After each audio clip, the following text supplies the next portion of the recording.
Okay. So the musicians of Sumkali that we have with us today, if you guys musicians, if you wouldn't mind unmuting yourself and you introduce yourself, let's start with you, Will. Cool. Hi, my name is Will. I am not a Midwesterner. Musicians, if you wouldn't mind unmuting yourself and you sorry. Am I unmuted now? Yep. Okay, cool. Hi, my name is Will, and I am not a Midwesterner, but still get to be part of this group of of people who are Midwesterners and from India. I play the saxophone, the clarinet, the flute in this group. I actually have a Western classical background, but I've always honestly been more interested in other kinds of music. I've played Jewish, Arabic, Brazilian, Turkish music. Um, and yeah, now I get to learn Indian music. It's been a journey. Awesome. Thank you, Will. How about Dan? Hi there, I am Dan. I'm actually in my basement in Brighton, so I'm not too far from everyone probably. And I'm in my this is my studio where I play and have fun with music all day long. And it's a pleasure to be here for you all. Awesome. How about Brennan? Hey everybody. I'm from Ann Arbor, Michigan. Been playing the bass for about 20 some odd years. I'm the newest member of Sumkali. That's right. Joined about a year and some change ago.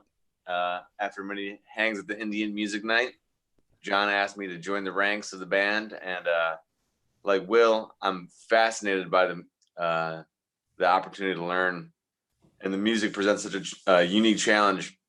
And playing it with these guys make it almost, it's like a lot easier than I thought it would be with the help of your friends, such as the internet and etc.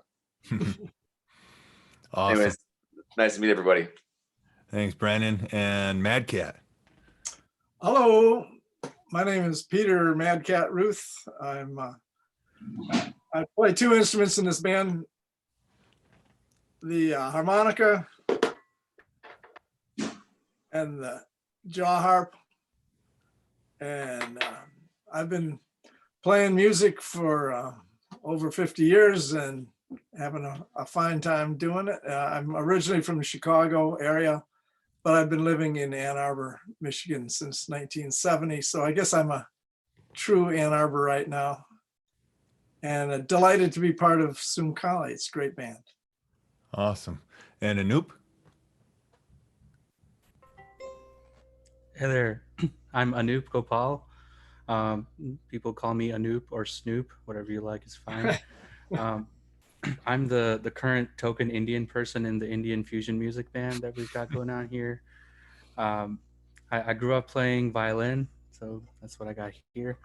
Learned a lot of it in India and continue to play right now that I've lived in this country for about 20 years now, which is crazy to say. And everybody else in this group is learning Indian music for the first time, and I'm learning non-Indian music for the first time. So it's been a fun journey. Yeah, thank you. So that's everybody that's with us today, and we've actually been working together as a group for the last 3 weeks to put this show together. And you know, like everybody's doing right now, we are doing this remotely. So everything, all the music that you hear us play today, we performed in the places where we're sitting, and so we are right now what three of us in Ann Arbor, one of us in Canton, I think Will is in Lansing, and Mad Cat's Ann Arbor, Dan's in Brighton. So we've been making the music that we've been working on for the last 10 years. We made it virtually, and I just got to say, if it wasn't for all of the 10 years of work, this virtual music creation wouldn't have come together so well. So it really does take a lot of time to make this stuff happen. And I just want to give a little background of my journey, because in some ways I started the group way back in 2007 because I came from, let me back up a little bit. I came from Marquette, Michigan, which, you know, people do this for, what's it look like there? Like, do this for Michigan. I come from way up here, way up there, Marquette, Michigan. And So in Marquette, Michigan, there was not really an Indian influence at all, honestly. And when I went to a music school out in California, it was called California Institute of the Arts. I'm walking through the halls, and I had played drum set. I played in all kinds of groups before that. But I was walking through the halls, and I heard the tabla, the drum that I play, and you'll see that in a little bit. And just the sound of it was so alluring. I ended up trying it, and then I ended up taking some classes, and then I ended up I never stopped. That was 20 over 20 years ago, almost 25 years ago, that I first heard the tabla, and I haven't stopped playing it since. It's absolutely amazing. And the wealth of information and knowledge that comes from just the rhythm alone in Indian music, it dates back thousands of years.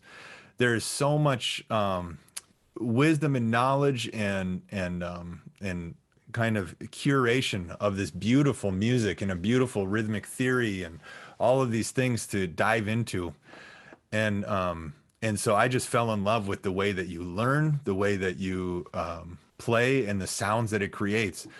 But I had a problem in that falling in love with an instrument that comes from another country and it's not usually played in other music. Well, I still was true to my roots, which was rock and roll, polka music. I played a lot of polka music when I was growing up. I played blues. I played a lot of blues when I was growing up. You know, in the UP, they love their rock and roll, so everybody knew how to play all the classic rock hits and everything, and it was kind of a requirement. So, and then of course, I loved Motown and funk music from Detroit area, and so combining all of this stuff together was really something I saw as essential, because you don't just go out, I don't know, I don't just go out to, like, say, let's say a restaurant, like a Mexican restaurant. You go to a Mexican restaurant and you realize, hey, a lot of the stuff that I like has these ingredients in it. Maybe I can grab these ingredients, take them at home, and try to make something myself. Of course, whenever I try to make it like they have it at the restaurant, it doesn't turn out quite the same, but I keep trying, and then I make a version of that food that I really like. So it's the kind of the same thing in music. Is you go out and you discover new things. They're a lot different than what you might do yourself, but you just work and work to find a common ground. And what's beautiful about music in particular is that every human being on the planet has the same foundational experience of music. We all feel the rhythm. It goes through us. All of us are human beings that have this very finite range of frequencies that we can listen to. I always say, if a dog had a piano, that piano would be like 3 times as long as the piano we use, because the dog can hear so many more frequencies than we can hear. And so we have this very finite amount of frequencies that we use to organize music, and that's the same for all humans everywhere. So really, it is what people say a universal language. This universality, this common theme, like laughter or crying, we all know what it means. And in music, when the music is good, we all know that it's good. And so in that, we have a way to come together with people. We have a way to bring things together. And I think you may be surprised at the music you listen to now, especially if you listen to hip hop or if you listen to country. The influences that are in this music come from all over the world. And when you really dive into it, it's really fascinating to see how this music came from, where it came from, and how it came from.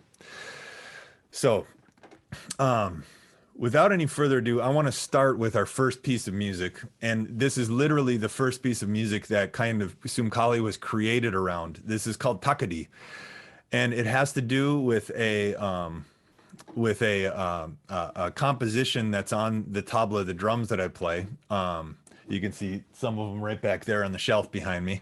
And this composition is a spoken composition. Everything in the rhythm is a spoken thing. So I'll say it. It goes like this. Takadi kita taka taka teri kita taka taka teri kita da da teri kita taka ta teri kita gadigina da na gadigina da teri kita taka ta teri kita gadigina da kita taka teri kita taka ta teri kita gadigina da kita taka teri kita taka ta teri kita gadigina da. So this short little composition on the drums, the way that I heard it was with a beat behind it. like takadi, kita taka takateri, kita taka takateri, kita din da. So if me being the drummer, if I want to keep that beat that I love, that kind of funky, groovy beat, somebody else has to play the composition. So the musicians, the actual melody musicians, are playing this composition on the melody. And so now, without any further ado, I hope you guys enjoy our exclude. This is the first time we've played this version for people. So you guys are the first ones to hear this. And once this show is over, then we will share this so you guys can share it with others. But for now, you are the first one. It's a premiere of Takadi. So here we go. 3.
All right.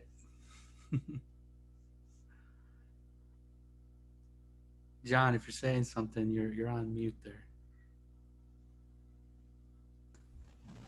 Yeah. Okay. Thank you, everybody. I'm gonna come over here now. All right. Can you hear me all right? All right. Excellent. So I'm just going to show a little bit of the tabla. We're going to talk about 4 of our instruments today: the tabla, the jaw harp, the harmonica, and the violin. And I just want to show you a little bit about the tabla. If I can explain what you just heard again, is takadi, the composition. So ta is this high ringing sound with the tabla. Ka is this. D is 2 sounds together. Takadi. Takadi. Takadi. Kita taka taka tedi. Kita taka taka tedi. Kita da da. Tedi kita taka ta tedi taka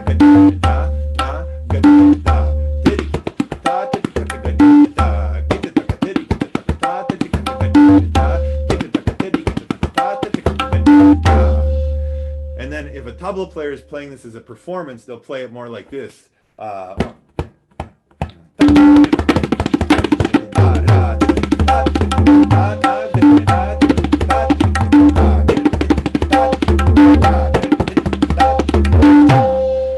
So it's much faster when it's performed as a tabla solo. So slowing it down gives it that kind of groove.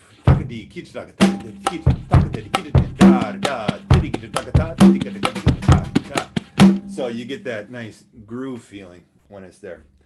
So the tabla themselves, this is one of the most unique and highly developed hand drums on the planet.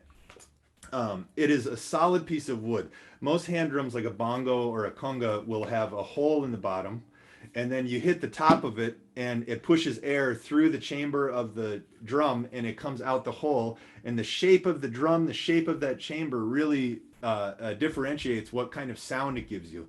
So like an African djembe drum will have like an hourglass shape almost, and that gives it a big low sound, a booming sound.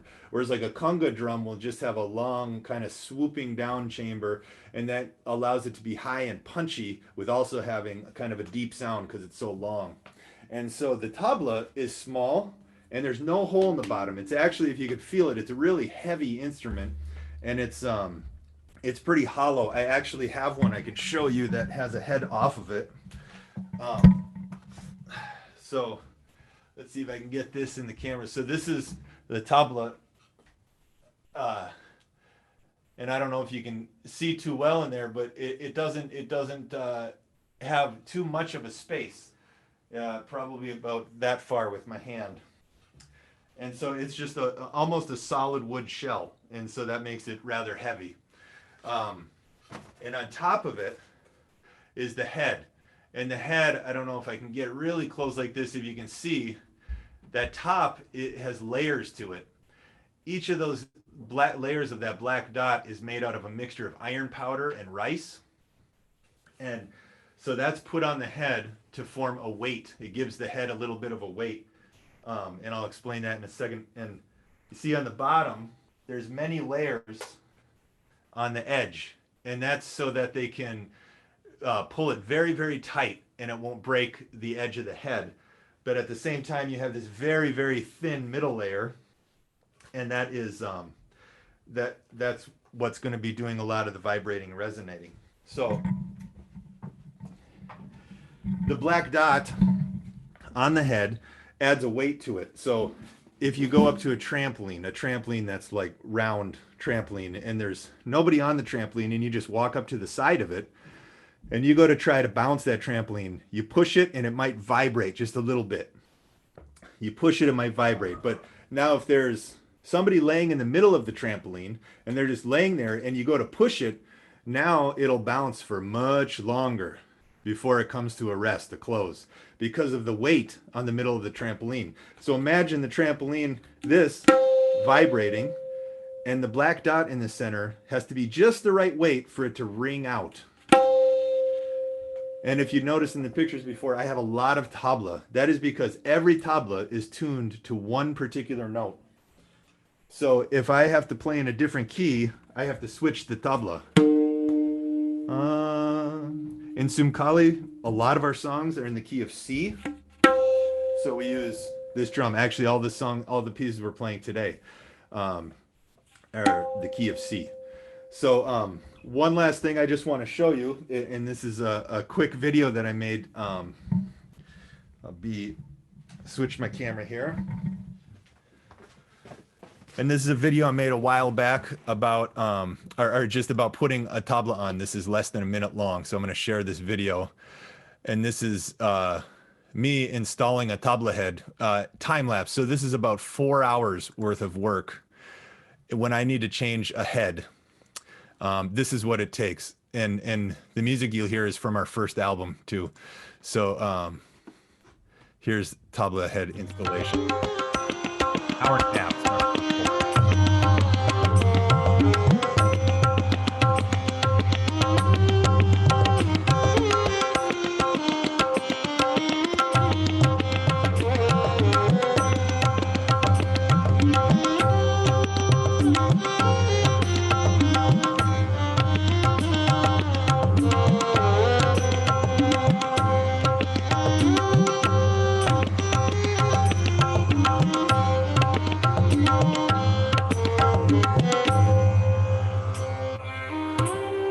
Yeah, so that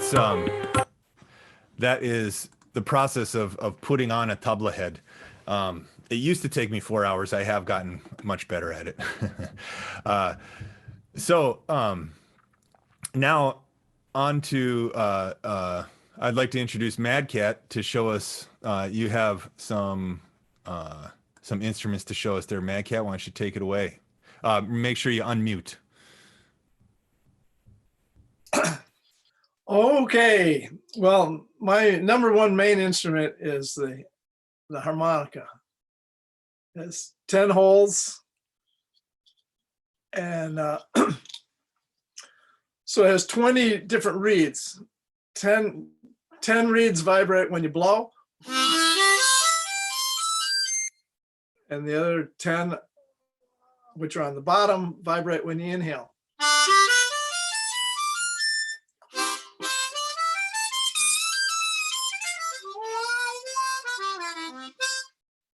Great little instrument. I've been playing this over 50 years. It's really fun. Inside a harmonica, it has these reed plates. And let me just go to speaker view for a minute. There we go. Whoop. It has these reed plates, and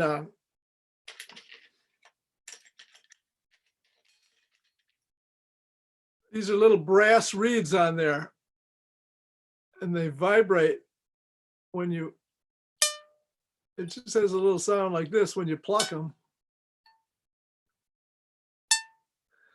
But when you blow through it, it continually vibrates as long as you're blowing.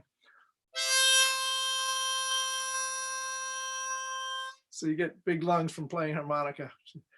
And there's one more thing about harmonica is there's this thing called bending a note, where by the shape of the inside of your mouth, you can change the key.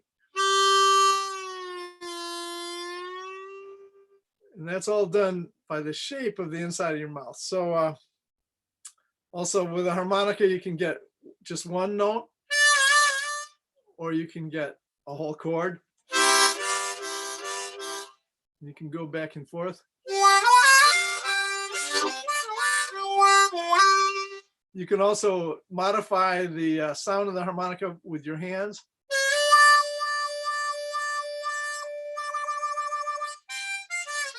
So that's one of the instruments I play in this band.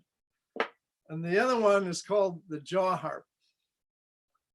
It's this instrument right here. And this is found all over the world. It's been around for hundreds of years. And it's also part of traditional Indian music. The original ones were made out of bamboo and carved, but then a couple hundred years ago, they started making metal ones. So the way you play this is you push it against your teeth and hit the twanger.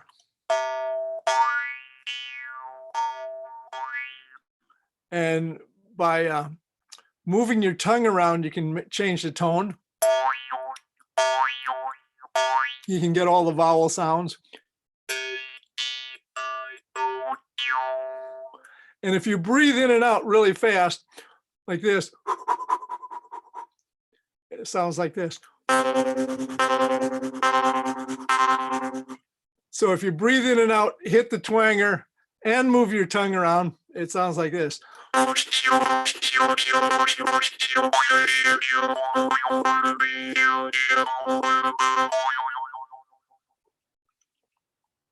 So it has just one pitch, which is good. I can match my one pitch with the one pitch of the tabla, and we'll be in the same key. And so in this band, it's used as a rhythm instrument, really.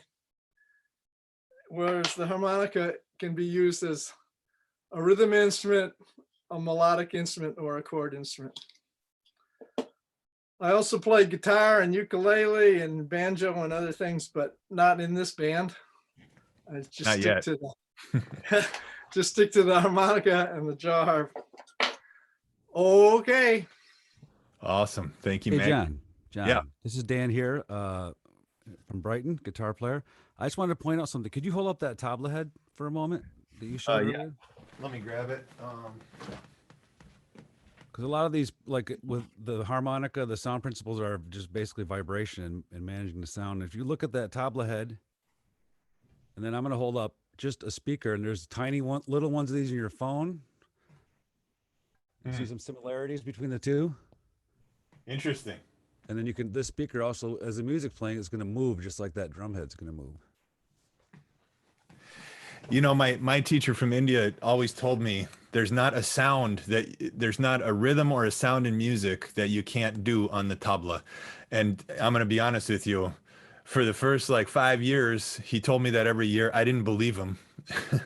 And I've heard more and more and more sounds come out of that head. And it makes sense because how many sounds come out of a speaker? Every sound that we hear, basically. So it's really fascinating, this combination of vibration and frequency and rhythm that creates music.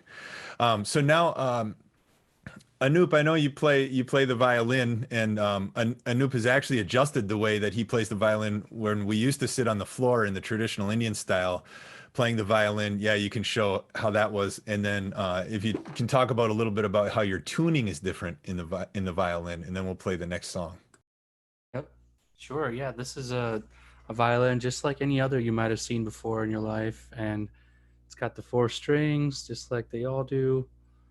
I just have a mute on this right now so that it's a little bit quieter so I don't bother my wife who's working in the other room. uh, but this is tuned a little bit differently. Instead of the traditional like orchestral tuning, I have this tuned to open fifths. So if you can hear. So there's G, C, G, C. It's really convenient for me because I've learned all the Indian classical style violin playing ever since I was growing up in that format of open fifths. And if for example, just by some coincidence, this band happened to play most of its songs in the key of D, then I would have probably changed the way that I tuned this so that I now have open fifths in the key of D rather than in the key of C. So I wasn't trained to play the same song in multiple keys without changing the tuning of my instrument itself. So a bit of an adjustment. Um, and so if you gave me a violin and sat me in an orchestra in any school right now in this country with any Western classical piece, I would be scared. Not know how to read sheet music. I would be terrified. Most of everything that I've learned is through listening and playing by ear. Um, and the bow is all still the same. There's nothing different about that.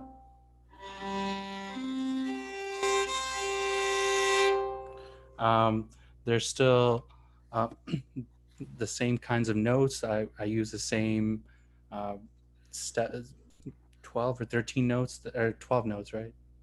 Yeah, that are in the musical scale. But just with Indian music, there happens to be a little bit more sliding around. So instead of playing,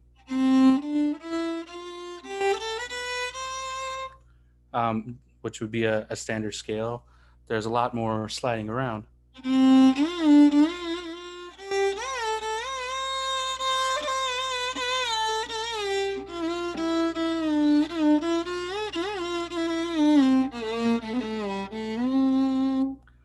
Um, so there's a lot of oh, thank you, Brennan.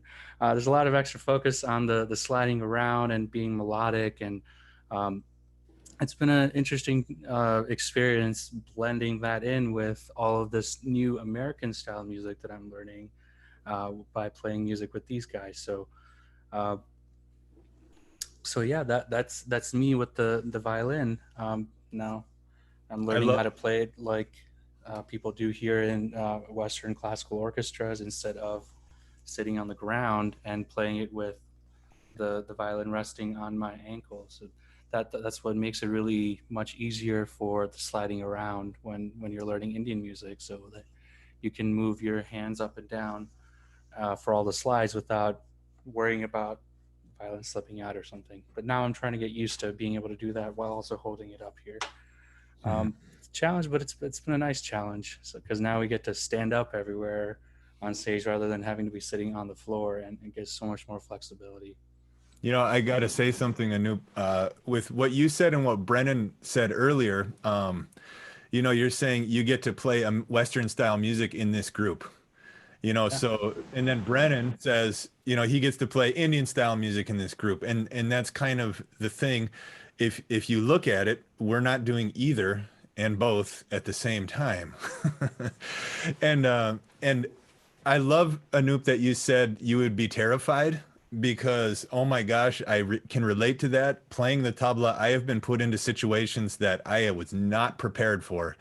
I mean, us as a group, when you look at it over the years, we've played for weddings. We've played for weddings, you know, where a Muslim's getting married, a Muslim husband is getting married to a Jewish wife.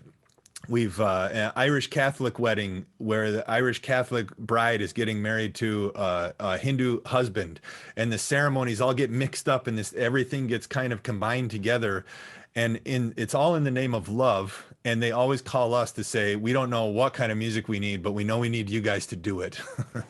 So it's this idea that in order to do something with other people who are not like you, you have to face a lot of fear. There's a lot of fear that comes and a lot of anxiety that comes with doing something new and doing something different and doing something with people that are not exactly like you. And we do this all the time when we go out, when we used to go out into public and we interact with people, and you know, the cashier behind the counter is not like us. They have a different experience of life going on, or you meet somebody, you know, all of us are just have to find ways to come together. And like I said before, music is such a great way to do it. So, Brennan, you know, we're going to go on to the next piece, but this one, it feels like the one that you really like. It made you sit up straight in rehearsal when we did Malkuns. Oh yeah. I would love to hear why that is for you, your experience of Malkuns. Malkuns, it's just one of those pieces where it involves, you know, playing in 4/4, 3/4, 2/4. I got that all day. But in this situation, it's really introducing some of the Indian concepts of the T-high and through compositions and playing over bar lines and stuff where you can't fake it. You can't phone it in. You either know it or you don't. And I think I've had a pretty healthy career of kind of, as a bass player, I know so much and I know so little all at the same time. But in this situation, there's no avoiding the fact that if you don't play it right, everyone in the group knows that you don't play it right. So I learned very much that there was no way around. There was a mountain I had to climb, and the only way to climb it was to walk up it and take it slow. So I slowed it down, and you helped me out a lot with that. And just you've been more than a gracious, patient teacher to me and many other people.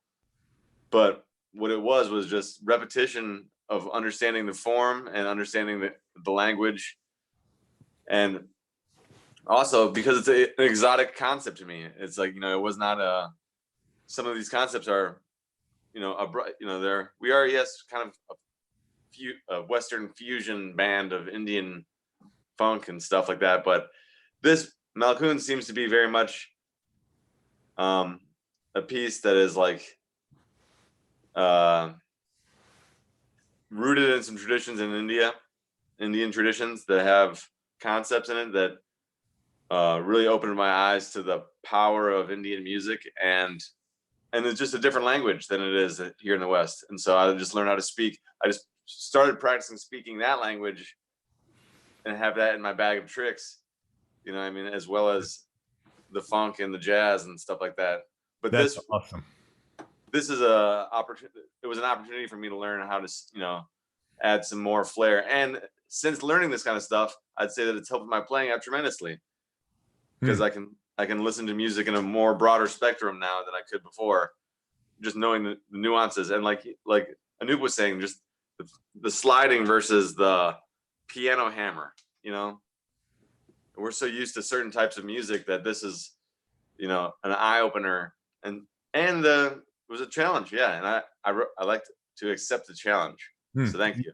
I love to hear that from, I mean, you guys, Brandon is one of the most sought after musicians in Michigan. He's played all over the country. It's really awesome to hear that you can take a musician who's had, you know, 22 decades experience playing with all different kinds of groups and offer just a new challenge. And I like to think of it as like in the terms of food.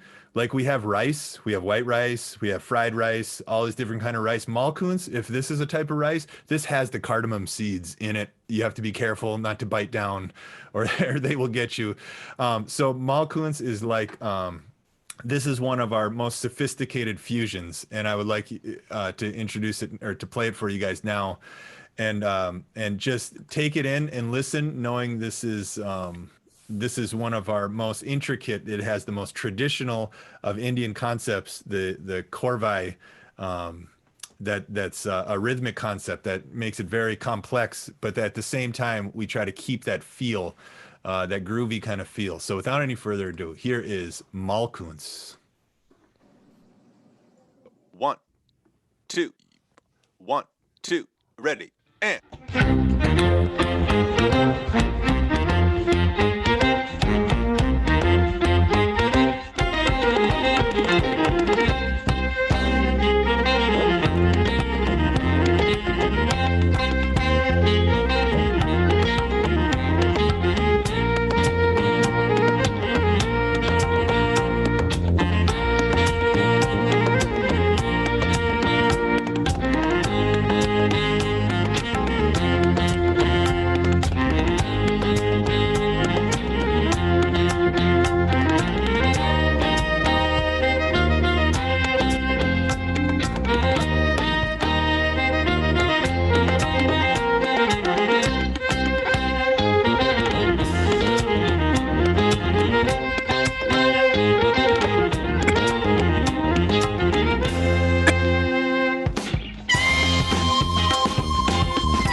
If you guys could unmute us for a minute, I would like you to hear the kids clapping. Kids, we're going to clap because it just doesn't feel right not clapping. Can we get unmuted as an audience just for a second? Okay, everyone clapping. Yay!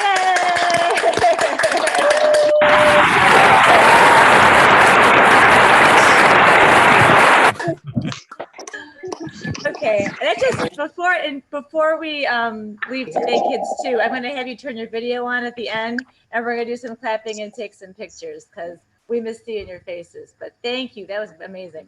Yeah, so we can take some questions now. Before we have one more piece to play, but we can take some questions. So I'm going to mute everyone again, and you can. I think it's okay if you unmute yourself. We don't have a bunch of questions in the. So you can unmute yourself if you have a question. Go ahead and ask.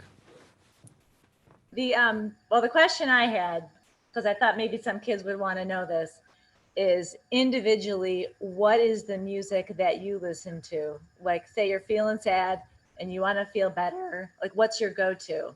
Like, what kind of music or which artist or which band? Okay, everybody's got to name one. All right. Just one. You got to distill it down to one. We don't need the whole long list because I know you have a long list. Give us one. I love to listen to Pick Me Up, a band called the Funky Meters. The Meters anthology is like I love that groove. It's like 2.5 minute long grooves that just fill me up. I absolutely love it. Inspiring.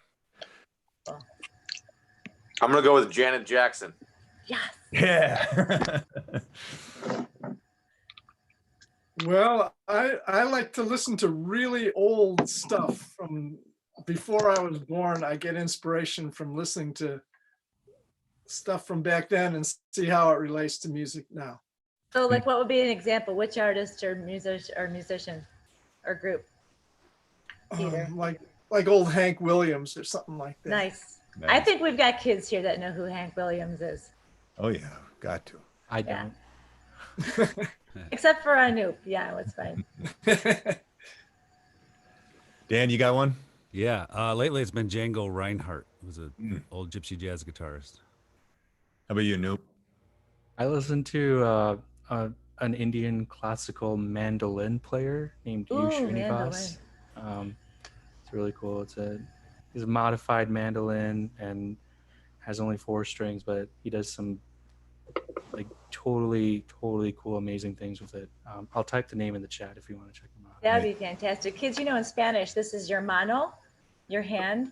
So a mandolin, you play with your mano, you play with your hand. It's a violin that you play with your mano. So that's, back to the Latin root there.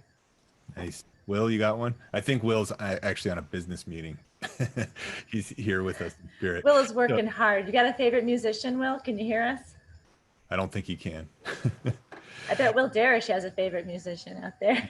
Does anybody else have a question? You can go ahead and unmute yourself and just ask. Go for it, kids.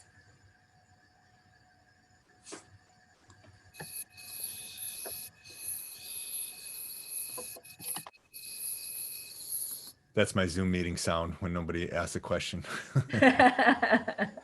I'm going to put our website, sumkali.com, into the chat. And I think we'll get to, if you have a question, go ahead and put it in the chat, and I'll just play the last tune that we have.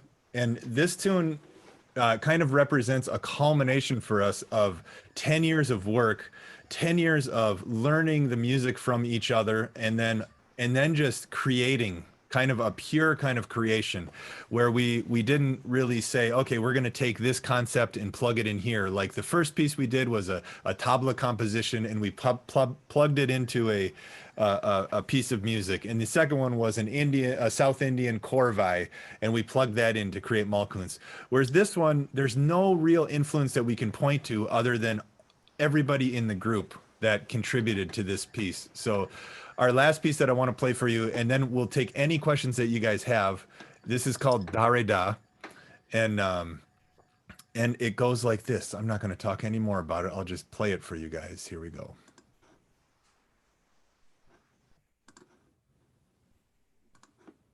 Four, 1, 2, 3.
All right.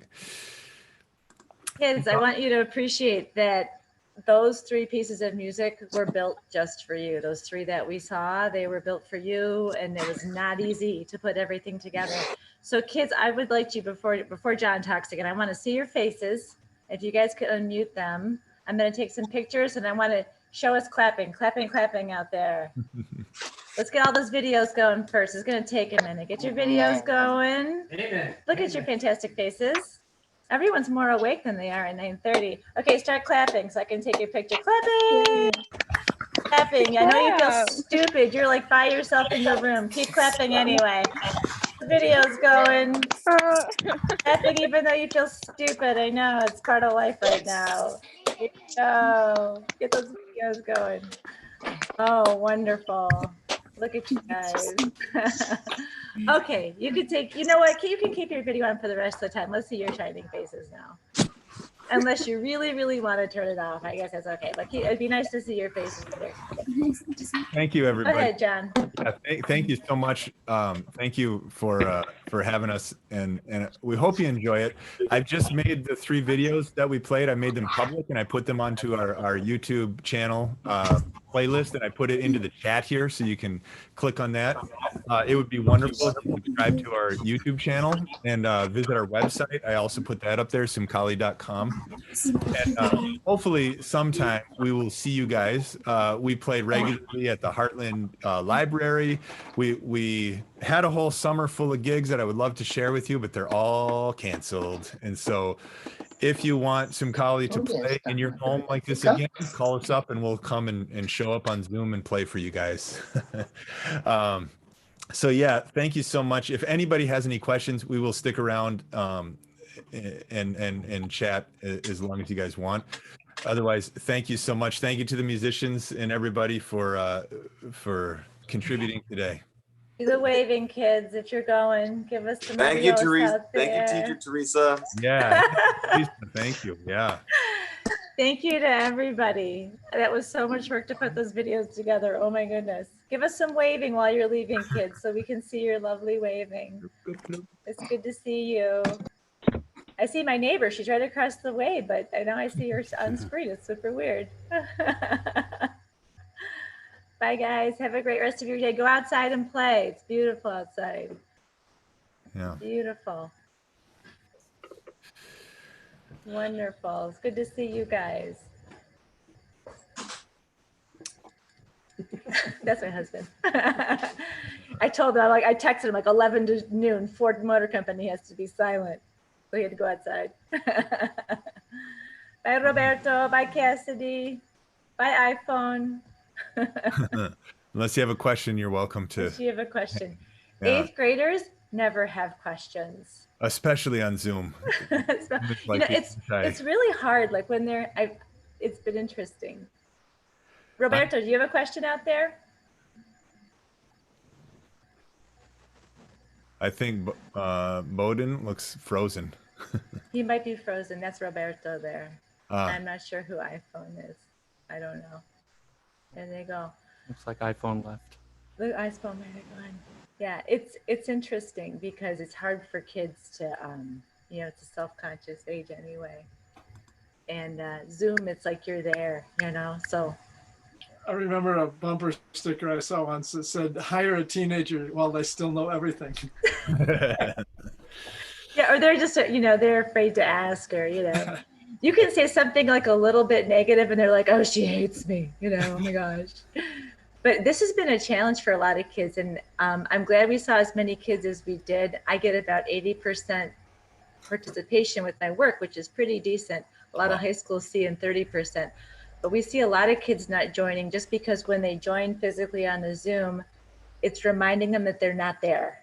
It's like this reminder that I'm actually not, in a building or at a place. And so they have so many emotions anyway. So I was glad to see the crowd that we did. A lot of really good kids. So yeah, everybody stayed the whole time, which was cool. Just about. I had a couple flitting in and out, and I saw that my my administrator was in there too. So that was good to see, my principal. So I took some photos and I'll tweet it out.